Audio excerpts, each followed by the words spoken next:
What's going on, folks? Welcome back to D-Life HD. This is Victor.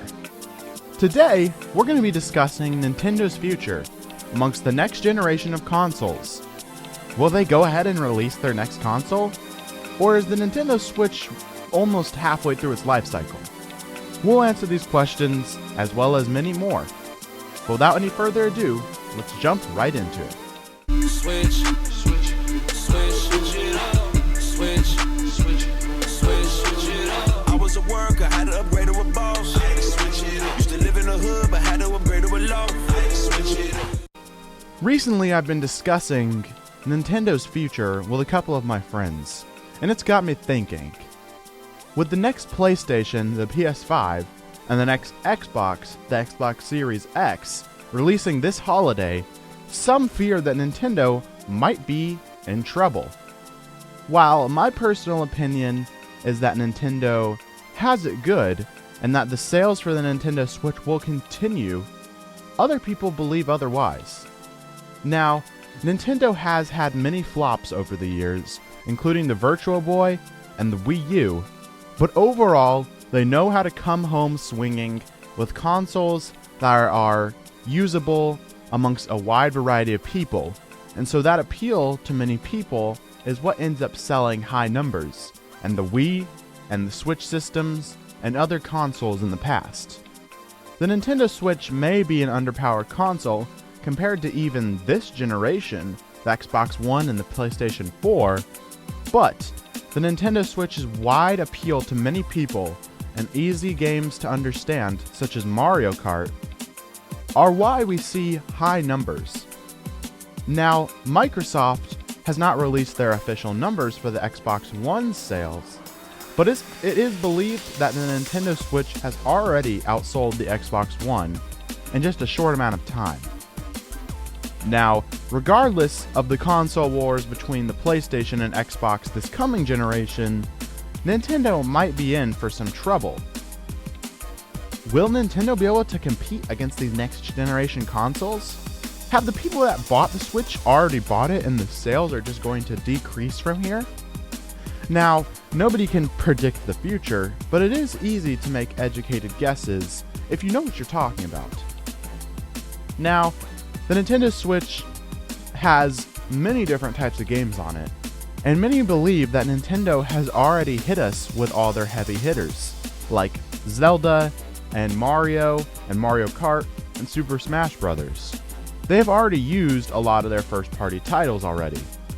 And that's why the Nintendo Switch has sold so well recently.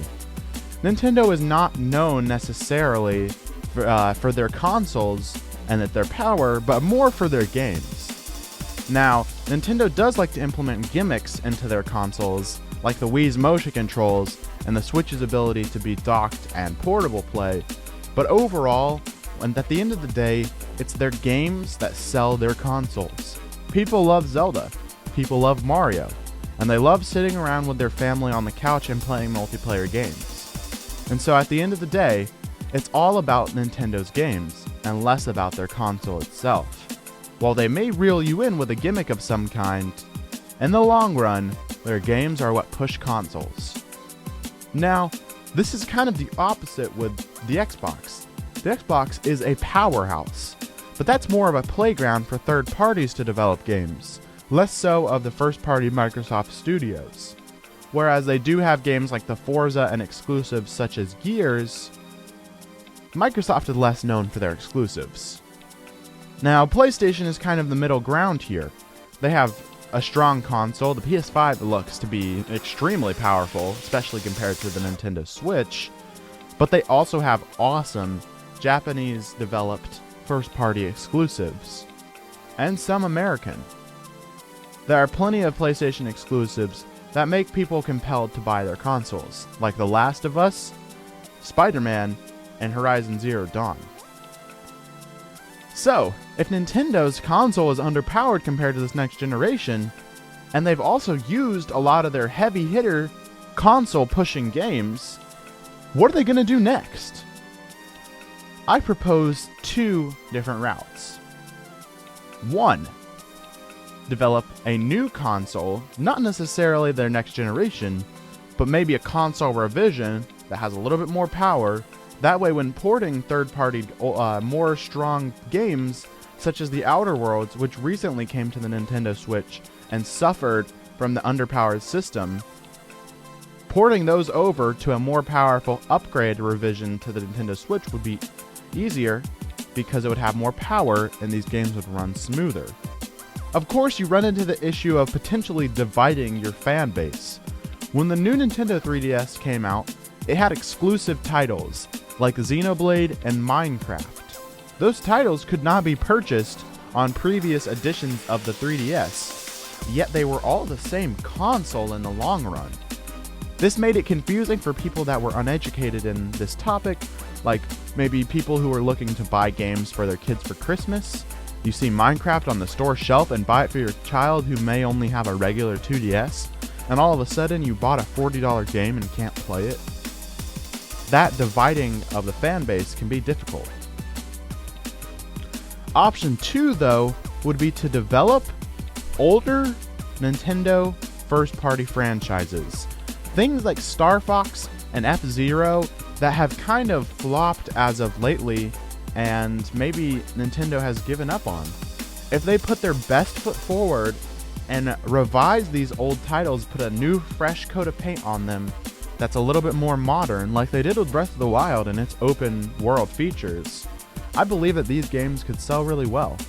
Nintendo does appeal to the family aspect when their racing game Mario Kart, but maybe appealing to a more simulation racing fan base with a futuristic, beautiful F-Zero game would be something that would push units.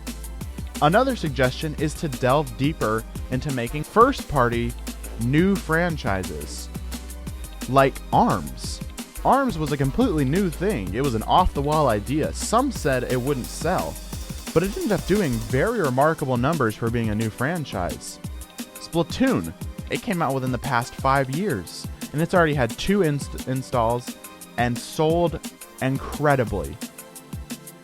So if Nintendo leans into tackling new franchises and maybe genres they haven't made yet, Nintendo has made Metroid Prime franchise, but outside of that they have not really made any other first-person shooters, an incredibly selling genre nowadays.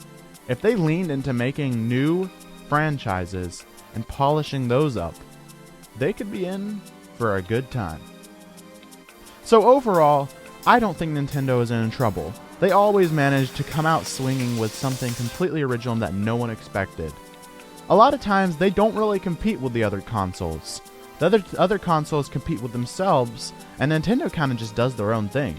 And that's part of why I love them so much. Alright guys, thanks for watching. Let us know in the comments what you thought of this video. Do you have any thoughts on the topic we discussed? We love talking to you guys. Remember to like and subscribe for more videos like these. Lastly, check out our Twitter account for more gameplay, updates, and the latest releases. Also, don't forget to check the description of this video to come join our community Discord. But most importantly of all, remember to stay 1UP.